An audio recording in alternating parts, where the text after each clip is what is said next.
Hey booktubers, it's the Hufflepuffle here, and welcome to NaNoWriMo Day 3.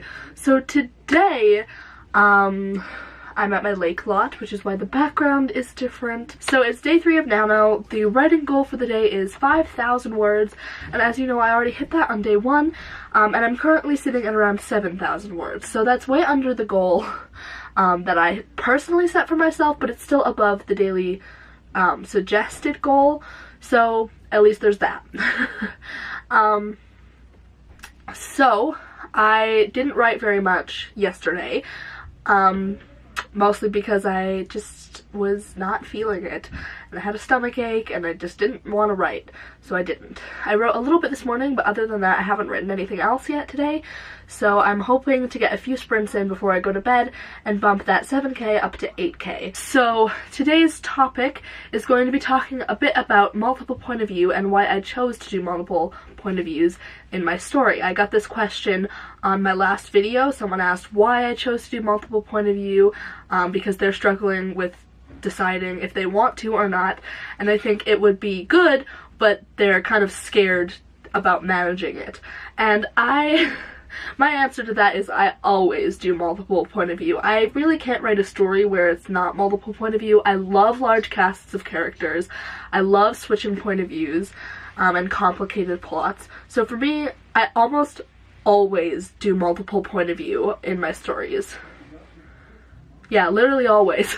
Every story I've done so far has been multiple point of view because I can't write anything else. I mean, I did write a short story once that was singular point of view, but my other short story that I just released, Blood for Her, which I talked about in my first video, that short is multiple point of view. It's only 6,000 words and it's got 4 point of views.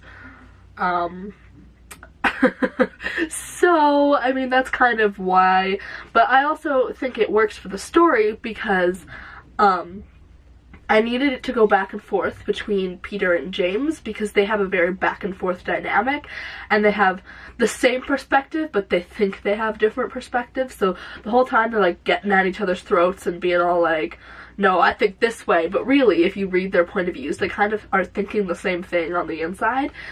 Which is a really fun dynamic, which is why I wanted to include both their point of views, and for part 1 of the book, it just switches back and forth between the two of them. And then I added Brendan's point of view into the mix for part 2 and 3, because Peter and James go to a different location, and we need to stay knowledgeable of what's going on back in the old location, which Brendan is still in.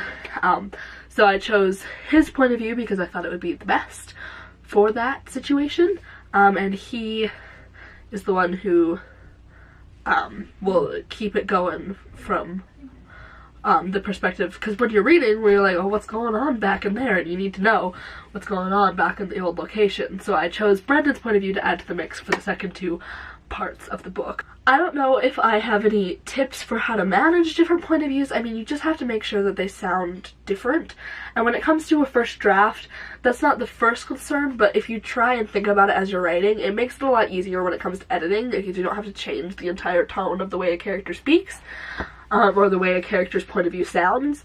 So you gotta, you know, make sure you're making them different and differentiable. But other than that, I don't really have any other advice, because for me it's one of the biggest things in my writing that just kind of comes naturally to me. Everyone has a strength, and for me, writing multiple point of views and making them sound different is a big strength. So I don't have any good tips, but if you guys have any good tips for writing multiple point of views and managing that, leave them in the comments, and maybe we'll help someone out with that. I'm wearing my flannel as a cape right now. Anyway, that's all I had for today's video. Just a quick video because I'm about to keep writing those words. No mourners, no funerals, and I will see you guys tomorrow.